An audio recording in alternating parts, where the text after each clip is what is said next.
जगद्वंदनीय संत श्रेष्ठ तुकोबाराय आदी करून महाराष्ट्राच्या बाहेरील सकल संतांच्या आशीर्वादाने कृपेने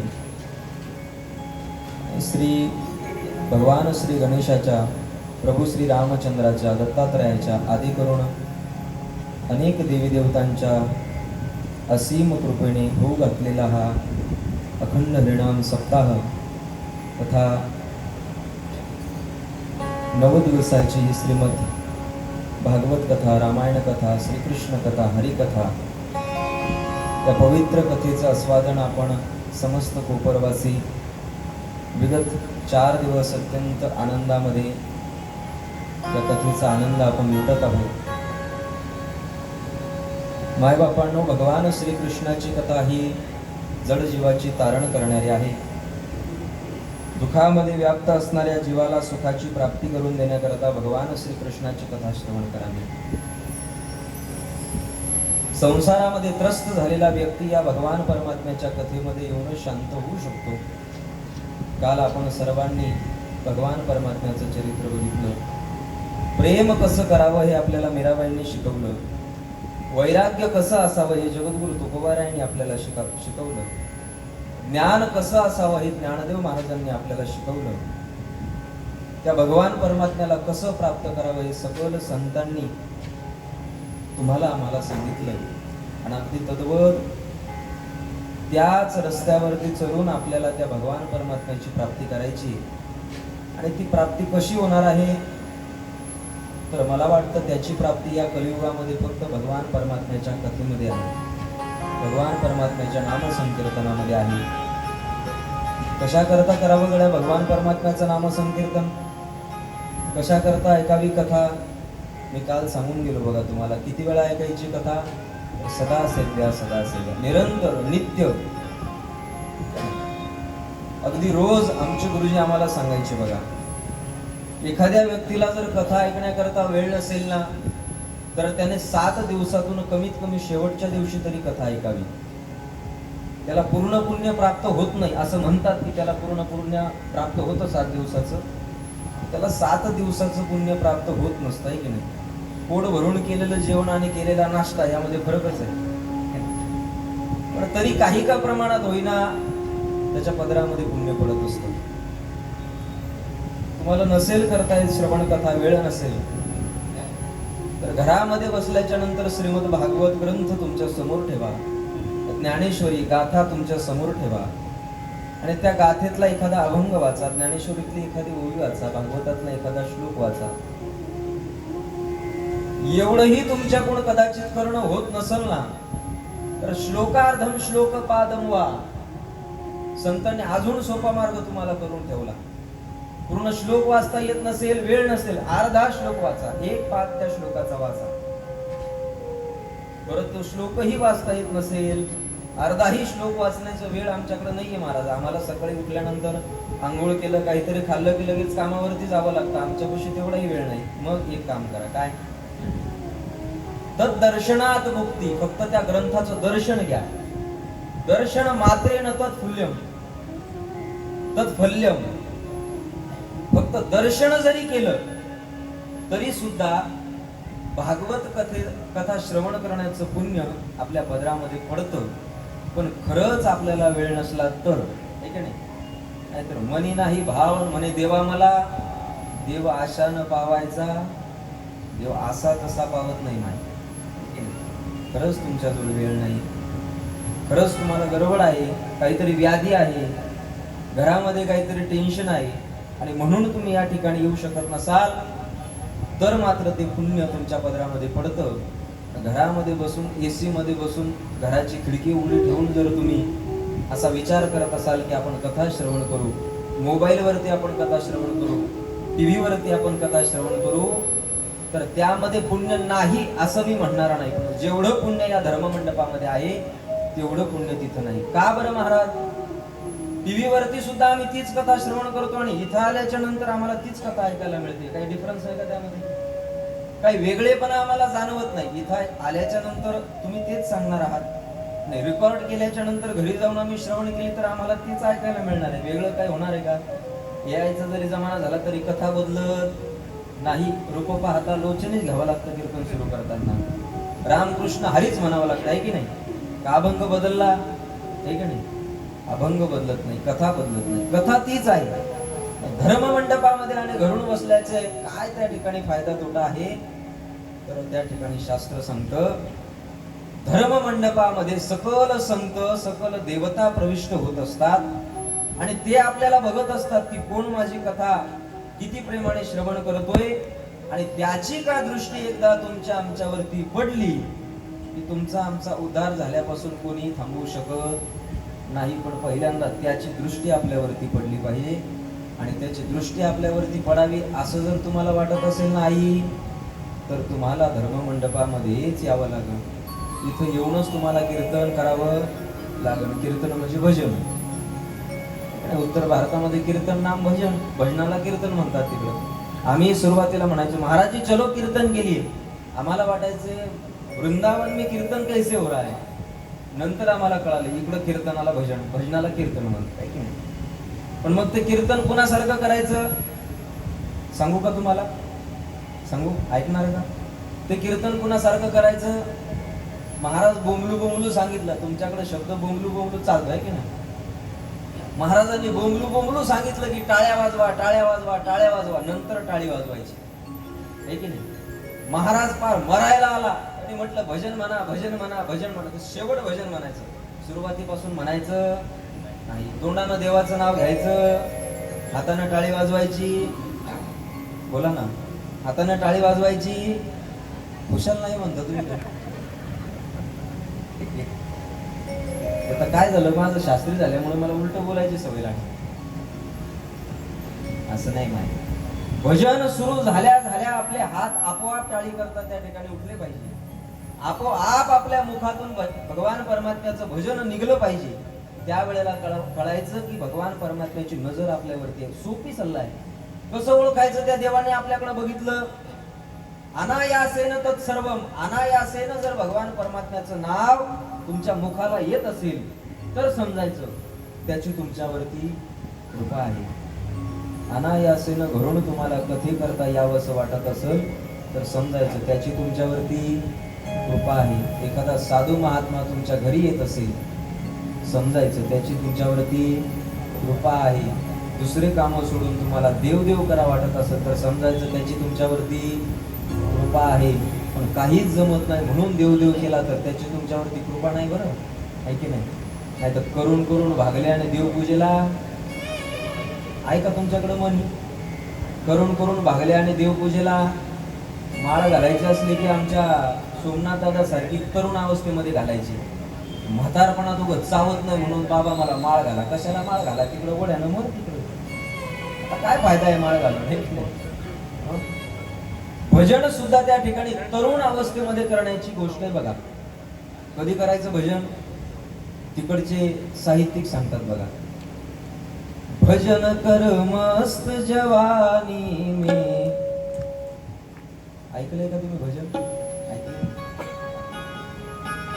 भजन कर मस्त जवानी में, बुढ़ापा किसने देखा है.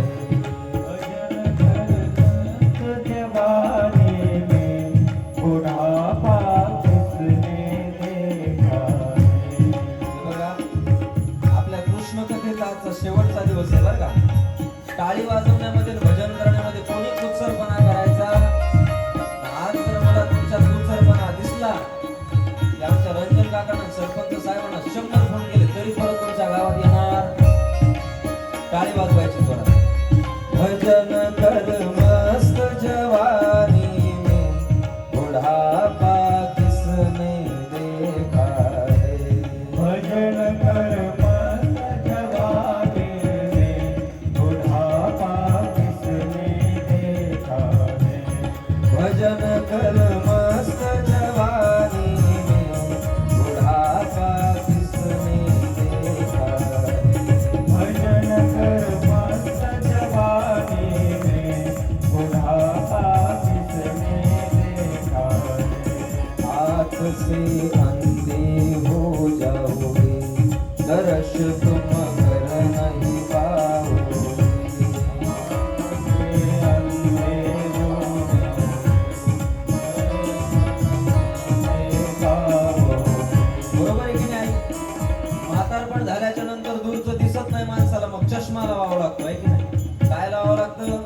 चष्मा दूरच दिसत नाही. वृंदावनामध्ये गेल्याच्या नंतर माकडं चष्मा घेऊन जातात. मग ते असं बघतं कुठं आम्हाला तर ठाकूरजी दिसत नाहीत, कसे दिसतील डंगऱ्या, म्हातारा झाल्यावर आला, जवानपणामध्ये कुठं गेला होता, है की नाही? म्हणून चष्मा लागायच्या अगोदर देवाचं दर्शन करा. आँख से अंधे हो जाओगे, दर्श तुम कर नहीं पाओगे. आँख से अंधे हो जाओगे, दर्श तुम नहीं पाओगे. हो दर्श कर मस्त जवानी में, बुढ़ापा किसने देखा है.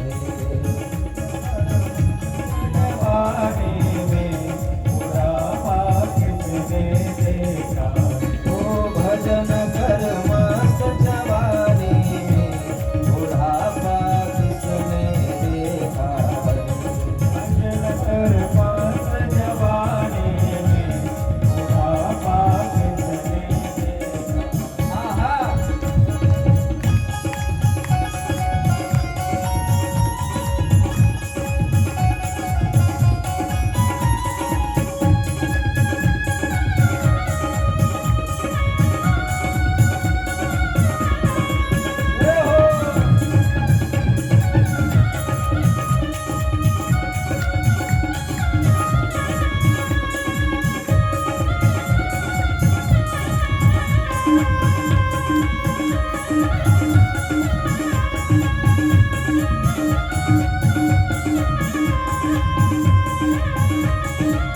ऐका ऐका, म्हातारपण आल्याच्या नंतर परत काय होतं?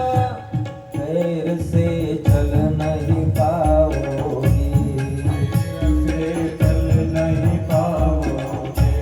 पैर से चल नहीं पाओगे. पैर से चल नहीं पाओगे. तीरथ तुम कर नहीं पाओगे. तीरथ तुम कर नहीं पाओगे. तीरथ कर मस्त जवानी में, बुढ़ापा किसने देखा है. तीरथ कर मस्त जवानी में बुढ़ापा किसने दिखाया है. भजन कर मस्त जवानी में, बुढ़ापा किसने देखा है. भजन कर मस्त जवानी में बुढ़ापा किसने देखा है. बुढ़ापा किसने देखा है. बुढ़ापा किसने देखा है. बुढ़ापा किसने देखा. म्हणून आई भजन, तीर्थयात्रा, देवदर्शन कधी करायचे असतात? कौमार आचरय प्राज्ञो. जोपर्यंत माणसाच्या शरीरामध्ये रग आहे ना, तोपर्यंत भजन करायचं, तोपर्यंत देवदर्शन करायचं.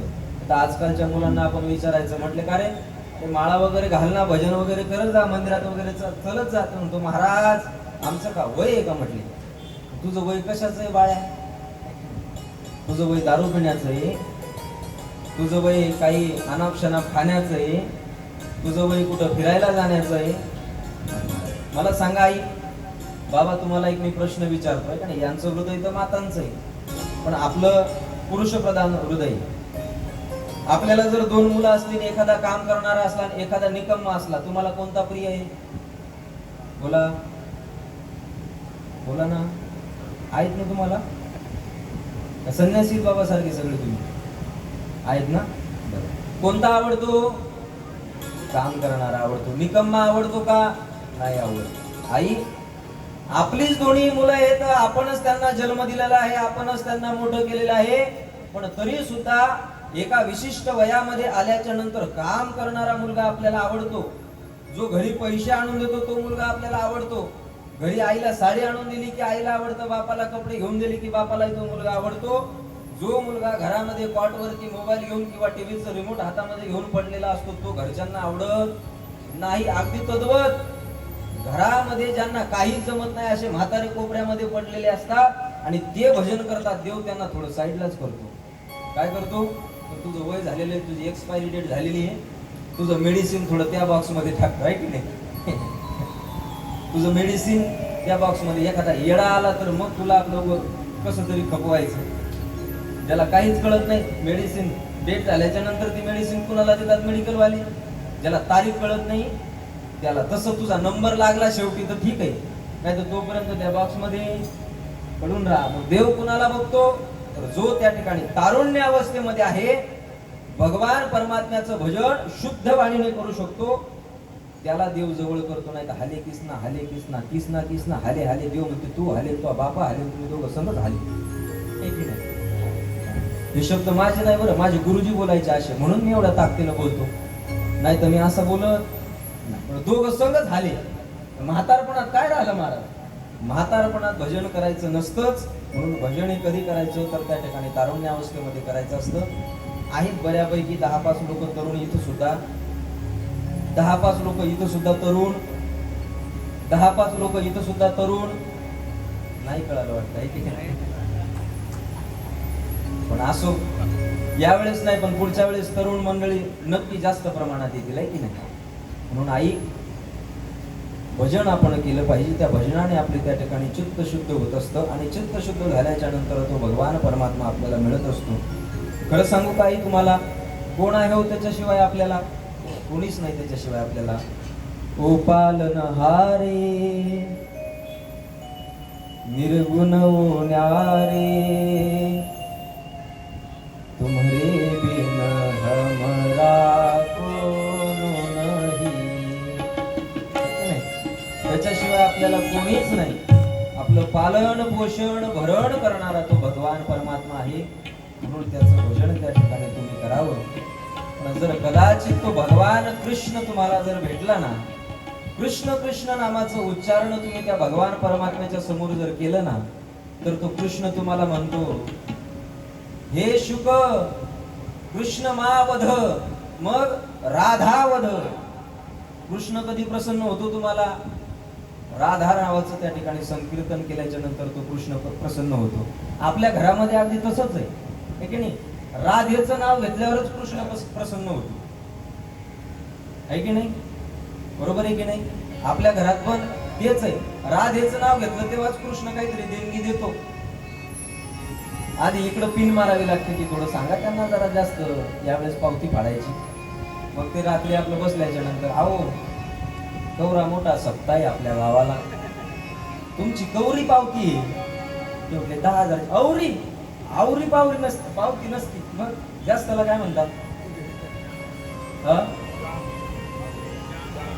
जाम जाम पावती द्यायची म्हटली यावेळेस सप्त्याला. पण आधी कुणाला सांगावं लागतं? राधेला सांगावं लागतं आहे की नाही?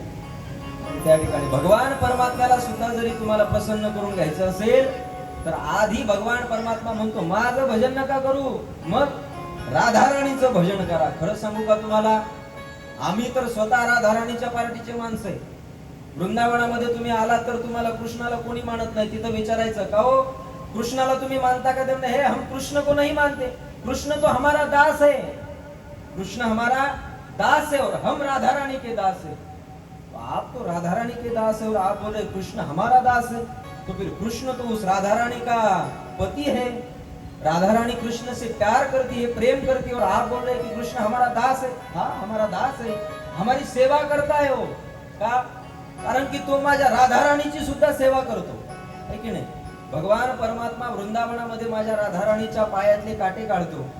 भगवान परमात्मा वृंदावनामध्ये माझ्या राधा राणीच्या पायातली चप्पल त्या ठिकाणी काढून बाजूला ठेवतो. माझ्या राधा राणीला पाणी देतो, माझ्या राधा राणीला वारा घालतो का? भगवान परमात्मा म्हणतो, राधे ही शक्ती जी माझ्याकडे आलेली आहे ना, ही शक्ती काय माझी नाही, मग ही तुझ्यापासून मला आलेली शक्ती आहे.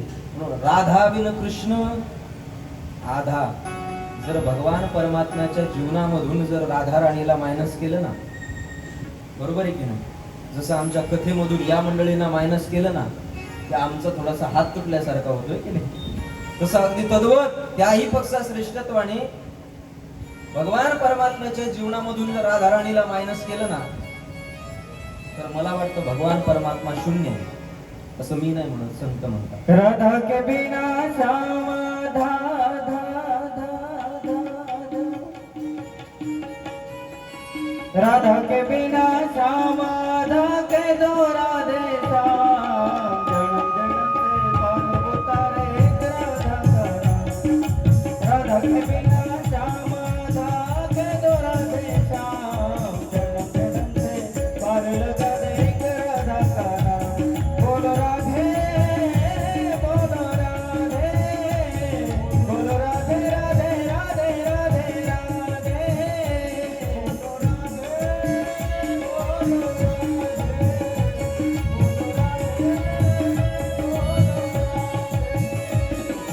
राधा के बिना श्याम आधा के दो राधे श्याम जन्म जन्म से पार लगा दे एक राधा का नाम। बोलो राधे राधे राधे राधे राधे बोलो राधे राधे राधे राधे राधे।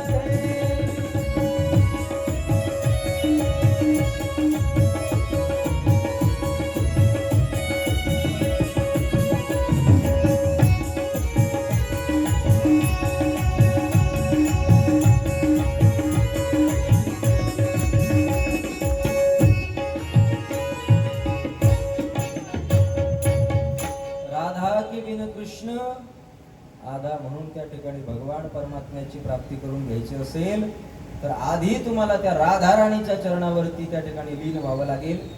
आधी तुम्हाला राधा राणीच्या चरणाची शरणागती घ्यावी लागेल. त्यावेळेला तो भगवान परमात्मा प्राप्त होतो. तसा तो देव तुम्हाला प्राप्त होत नाही.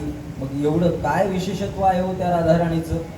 आम्ही असं ऐकलंय की भगवान परमात्म्यावरती फार प्रेम करणारी एक स्त्री होती राधा.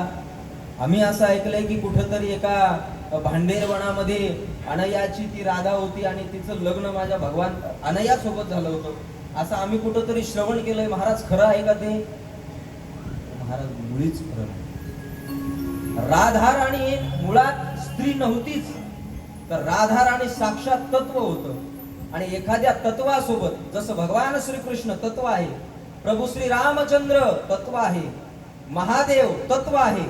जी तत्व स्वतःपासून दुसऱ्याला उत्पन्न करत असतं, दुसऱ्यापासून स्वतः उत्पन्न होत नसतं. मग जर तत्व आहे तर त्या तत्वाचं लग्न दुसऱ्याशी होईल का?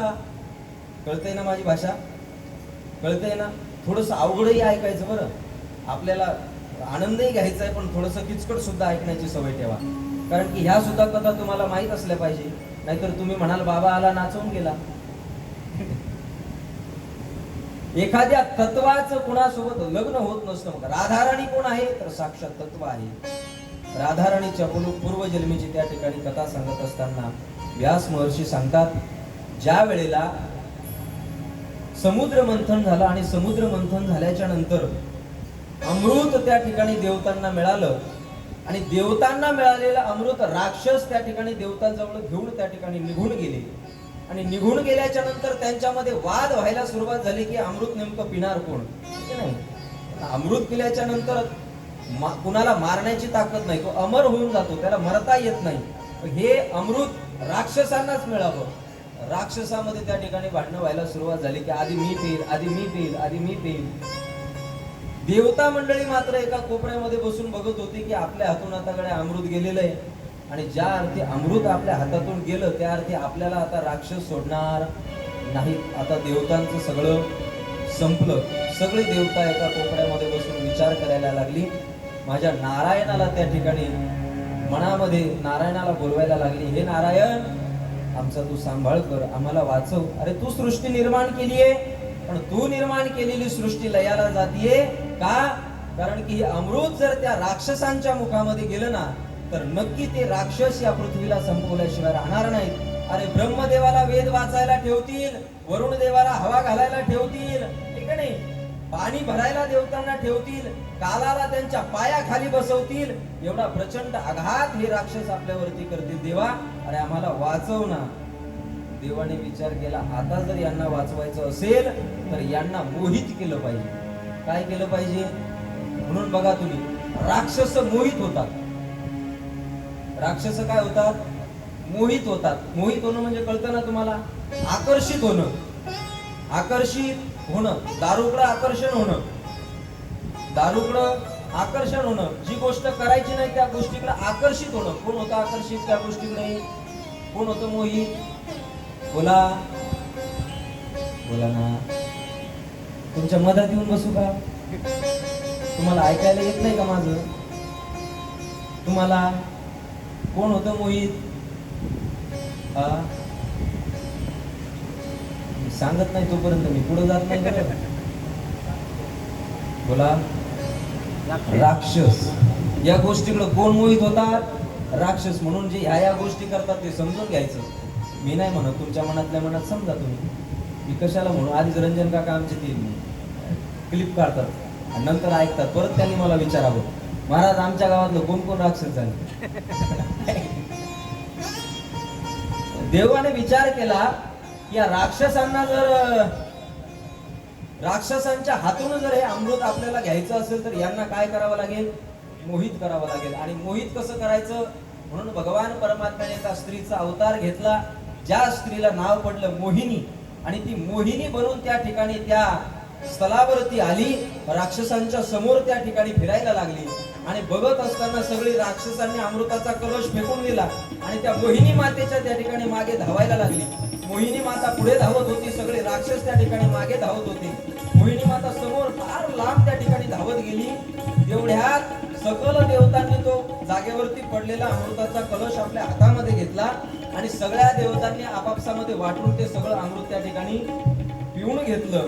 आणि पिऊन घेतल्याच्या नंतर मोहिनी माता राक्षसांना फार दूरवरती सोडून परत त्या देवतांच्या ठिकाणी आली. पण आता बघताय तर काय, ज्या मोहिनी मातेने राक्षसांना मोहित करण्याकरता मोहिनी अवतार धारण केला, पण बघितल्याच्या नंतर साक्षात देवताच त्या मोहिनी मातेवरती मोहित व्हायला लागले. त्या मोहिनीवरती मोहित व्हायला लागले.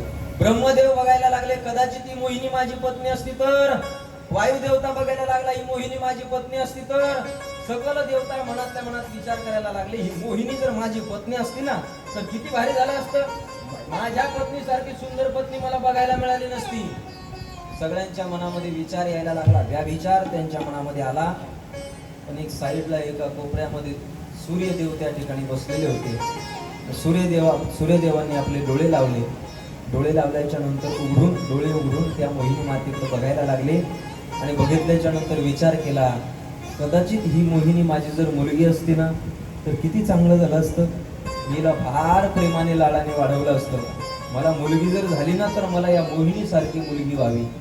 आणि देव ऐकतो बरं तुमच्या मनातलं सगळं देव ऐकत असतो. देवाचं लक्ष त्या सूर्यदेवाकडे गेलं आणि इशारा केला, सूर्यदेवता तुम्हाला असं वाटतंय का की पुढच्या जन्मामध्ये मी तुमची मुलगी होऊन यावं? म्हटली हो महाराज, हो देवता. देवा मला असं वाटतंय तू जर पुढच्या जन्मामध्ये का होईना माझी मुलगी म्हणून जर आला तर किती चांगलं होईल. किती मी तुझ्यावरती प्रेम करेल. दिसायला किती सुंदर आहेस रे तू. अशी जर माझी मुलगी असेल ना तर मी फार प्रेम करेल रे तुझ्यावर. देवाने सांगितलं ठीक आहे, हरकत नाही, तथास्तु. देवाने वचन दिलं आणि त्या ठिकाणी मोहिनी माता अंतर्धान झाली. पुढे सूर्यदेवता त्या ठिकाणी एका वेगळ्या राजाच्या रूपामध्ये प्रगट झाली. पूर्ण जन्म त्यांचा त्या ठिकाणी गेला. आणि गेल्याच्या नंतर पुढचा जन्म त्यांचा वृषभानु म्हणून त्या ठिकाणी बरसाण्यामध्ये त्यांचा जन्म झाला. राजा म्हणून त्यांचा जन्म झाला. वृषभानु महाराज रोज विचार करायचे, आपल्या पूर्वजन्मामध्ये भगवान परमात्म्याने आपल्याला सांगितलं होतं की मी तुझी मुलगी म्हणून जन्माला येईल. पण मला असं वाटतंय तो विसरला असेल. कारण की देवता फार स्वार्थी आहे.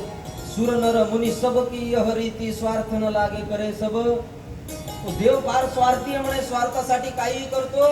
वामन अवतारामध्ये 3 पग भूमी मागितली आणि त्या राजाने देतो असं म्हटलं तर एवढा मोठा झाला की 3 लोक त्यांनी व्याप्तच करून टाकले. एवढा तो कुटील आहे, एवढा कुटील आहे. तो काही साधा नाही. कदाचित यानं मला वचन देऊन फसवलं तर नाही. चांगलं सूर्यदेवताच्या रूपामध्ये होतो, या वृषभानुच्या अवतारामध्ये आणलं, याने मला फसवलं तर नाही. वृषभानु महाराज त्या ठिकाणी विचार करायला लागले. ते विचार करत असताना नामस्मरण करायला लागले. ब्रह्मदेवाला त्यांनी त्या ठिकाणी ध्यान केलं. ब्रह्मदेव अवतीर्ण झाले आणि ब्रह्मदेवाने विचारलं, हे वृषभानु महाराज काय झालं? का तुमच्या चेहऱ्यावरती चिंताग्रस्त तुम्ही दिसताय? चेहऱ्यावरती चिंता दिसते, कोणतं दुःख आहे का तुम्हाला? महाराज पूर्वीच्या जन्मामध्ये मला त्या भगवान परमात्म्यानं वचन दिलं होतं की तुमच्या उदरी मी मुलगी म्हणून जन्माला येईल. पण कदाचित तो विसरला का काय, त्याला एखादा टेस्ट मेसेज तरी करा. का नाही? व्हॉट्सअपवर एखादा मेसेज सेंड करा, एखादा स्नॅप तरी सेंड करा का नाही? माहिती आहे ना तुम्हाला स्नॅप वगैरे? यांना माहिती नसेल, तुम्हाला तुमच्यापैकी बऱ्याच लोकांना स्नॅप माहित असेल. म्हटले महाराज एखादा माझा स्नॅप काढून त्यांना सेंड करा, त्यांना आठवण झाली पाहिजे की तुम्ही मला काहीतरी वचन दिलं होतं, आहे की नाही? वचनाचे काही काही लोक पक्के असतात, ते म्हटले नंतर नाही, नंतर गेल्यावर नाही. आहे का नाही? आमच्या रंजन काकाने काल कसं ते वचन दिलेलं होतं मला त्या वर्षी, म्हटले एक माळकरी झाला की तुम्हाला 5,000 रुपये. मग ते फक्त बोलण्यात नाही, मग घरी जाऊन नाही द्यायचे, मग इथल्या इथंच द्यायचं, आहे का नाही? इथला हिशोब इथंच चुकता करून टाकायचा. अगदी तद्वत म्हटले त्या देवाला आठवण राहत नाही, म्हटले एकदा तो गेला की निघून गेल्याच्या नंतर त्याच्या लक्षात येत नाही. मग त्याला एखादा मेसेज करून सांगा तुम्हाला वचन दिलंय. ब्रह्मदेवाने सांगितलं ठीक आहे, म्हटले ऋषभानू महाराज काही हरकत नाही, त्या देवाला मी तुमचा निरोप त्या ठिकाणी पोहोचवतो.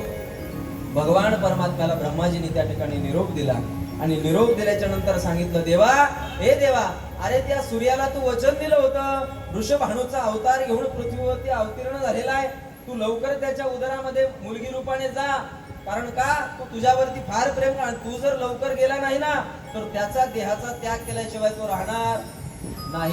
देव विचार करायला लागला, म्हटले माझी वचनं कधी कधी माझ्या अंगलटच येतात, आहे की नाही? म्हटले आता एकाच युगामध्ये मी नेमकं देवकी वसुदेवाच्या उदरी जाऊ का यशोदामय्याच्या नंदबाबाच्या उदरी जाऊ, आहे की नाही? का योग माया होऊन त्या ठिकाणी वर जाऊ, का भक्तांचं रक्षण करण्याकरता स्वर्गात बसू, का आता मुलगी म्हणून या ऋषभानू महाराजांच्या उदरी जन्माला जाऊ. भगवान परमात्म्याच्या चेहऱ्यावरती की व्याकुळता निर्माण झाली आणि आपल्या महलामध्ये भगवान परमात्मा विचरण करायला लागले, बघायला लागले, विचार करायला लागले की काय केलं पाहिजे की जेणेकरून आपली सगळी वचनं पूर्ण होतील. महाराज भरपूर कमी लोक आहेत की ते वचनाला जागतात आणि जागणाऱ्यापैकी भगवान परमात्मा आहे. बरं, एकदा जर तुम्ही त्या भगवान परमात्म्याचं बोट पकडलं ना तर तुम्हीच असाल, पण देव तुम्हाला सोडत. देवाने विचार केला, म्हटलं काहीतरी करावे लागेल. विचार करत करत त्या ठिकाणी खेळायला लागले. भगवान परमात्म्याच्या महलामध्ये एक हिरे जडित त्या ठिकाणी खांब होता.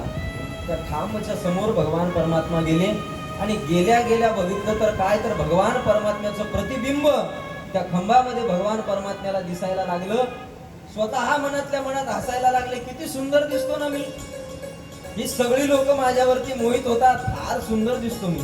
मला माझा स्वतःचा चेहरा नाही आवडत, पण माझा प्रतिबिंब मात्र मला, चेहरा बघितल्याच्या नंतर फक्त आपलं मुख दिसतं, पण प्रतिबिंब एखाद्या पाण्यामध्ये एखाद्या खांबामध्ये बघितल्याच्या नंतर पूर्ण शरीर दिसतं. मोर मुकुट धारण केलेला आहे, सुंदर अष्टगंध त्या ठिकाणी लावलेला आहे, अगदी कमलासारखे नेत्र आहेत, सुंदर अधर आहे, कमरेला बासरी खोवलेली आहे, पिवळं पितांबर धारण केलेलं आहे, वैजयंती माला गळ्यामध्ये धारण केलेली आहे.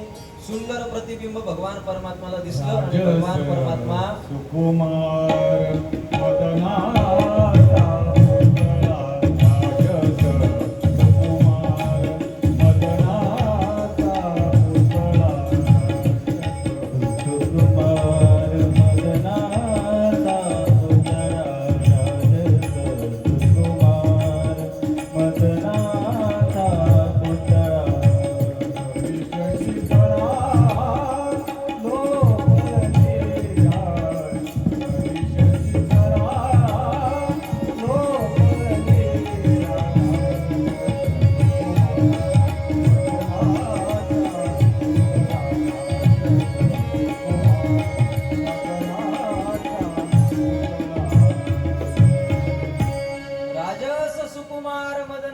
पुतळा. एवढा सुंदर दिसणाऱ्या भगवान परमात्म्याचं प्रतिबिंब भगवान परमात्म्याला दिसलं आणि विचार करायला लागले, फार सुंदर दिसतो मी ना, मी एवढा सुंदर दिसतो म्हणून तर लोक माझ्यावरती मोहित होतात, माझ्यावरती प्रेम करतात.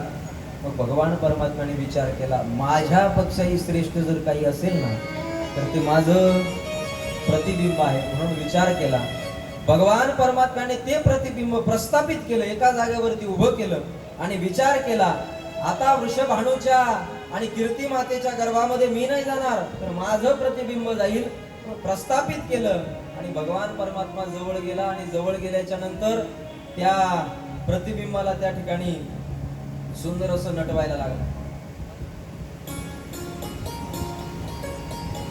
त्या प्रतिबिंबाला त्या ठिकाणी नटवायला लागला. काय केलं माझ्या भगवान परमात्म्यानं? त्या प्रतिबिंबाला समोर उभं केलं. आणि समोर उभं केल्याच्या नंतर धावत गेला. त्या रुक्मिणी मातेचं त्या ठिकाणी पूर्ण मेकअप किटच म्हणतात ना त्याला, चुकलं तर सांगा जा बरं, मी ऐकणार नाही पण सांगायचं. ते मेकअप किट धावत गेला, ते मेकअप किट घेऊन आला, समोर ठेवलं. त्या राधाराणीला त्या प्रतिबिंबाला समोर उभं केलं आणि सांगितलं, ए शांत एका जागेवरती उभं राहा. आणि हळूच त्याच्या डोक्यावरचा मोर मुकुट त्या ठिकाणी काढला, त्याच्या अंगावरचं पितांबर काढलं, त्याच्या अंगावरची त्या ठिकाणी वैजयंती माळा काढली. असा 3 जागेवरती वाकडा उभा असणारा तो भगवान कृष्णा एका झटक्यामध्ये सरळ केला.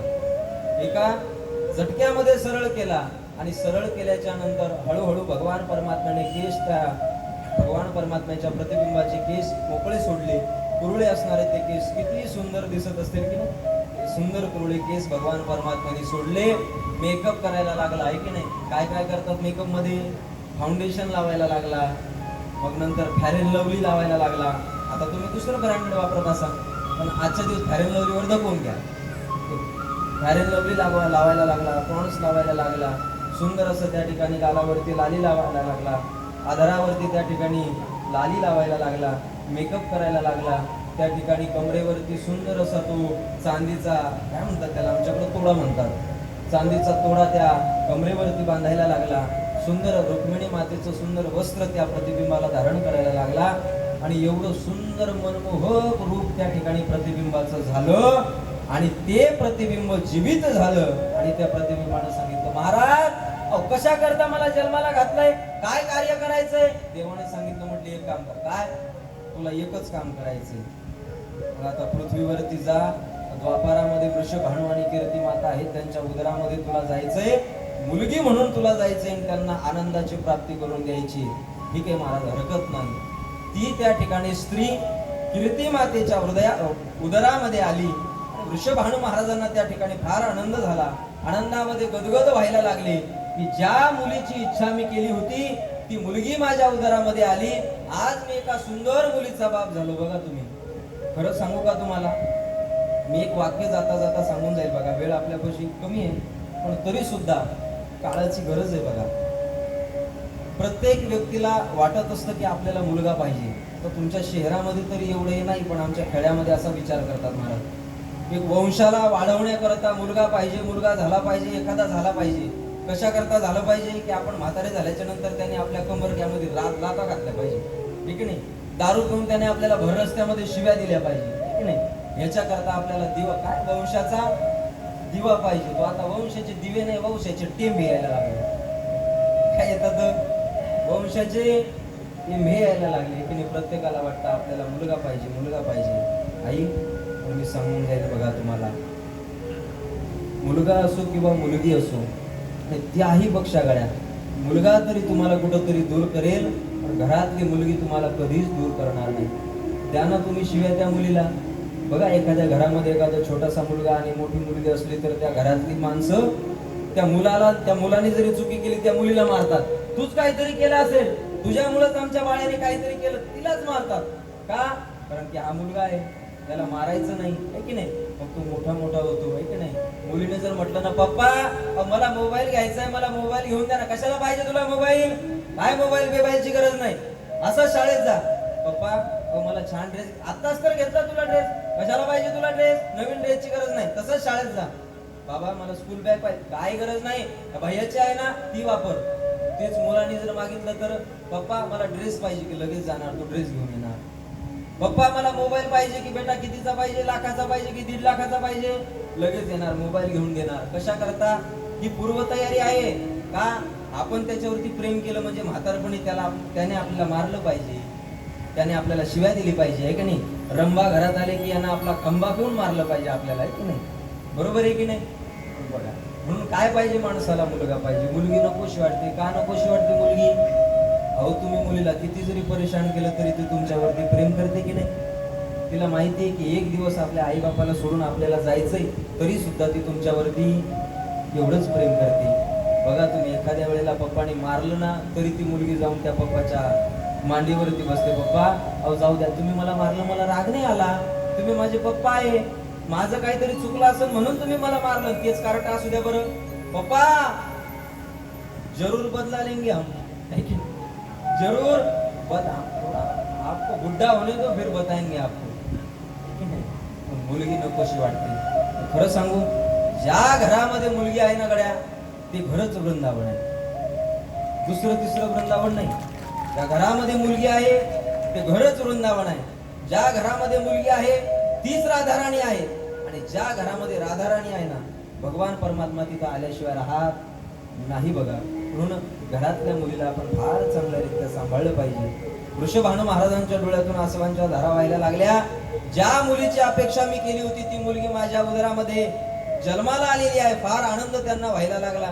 त्या आनंदाच्या भरामध्ये त्या मुलीला हातामध्ये घेतला आणि बघायला लागले. आज मुलगी जन्माला येऊन 7 दिवस झाले तरी सुद्धा त्या मुलीचे डोळे काय उघडायला तयार नव्हते.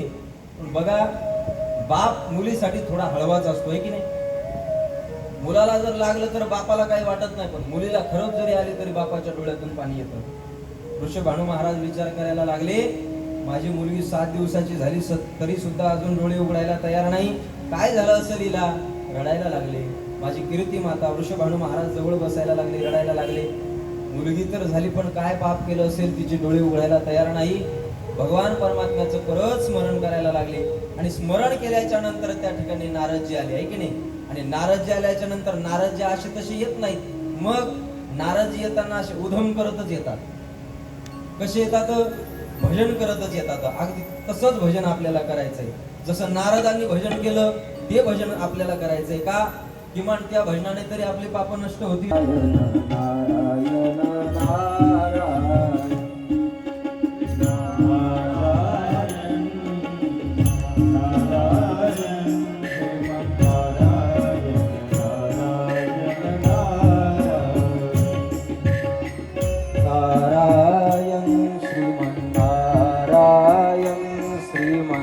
नारायण नारायण नारायण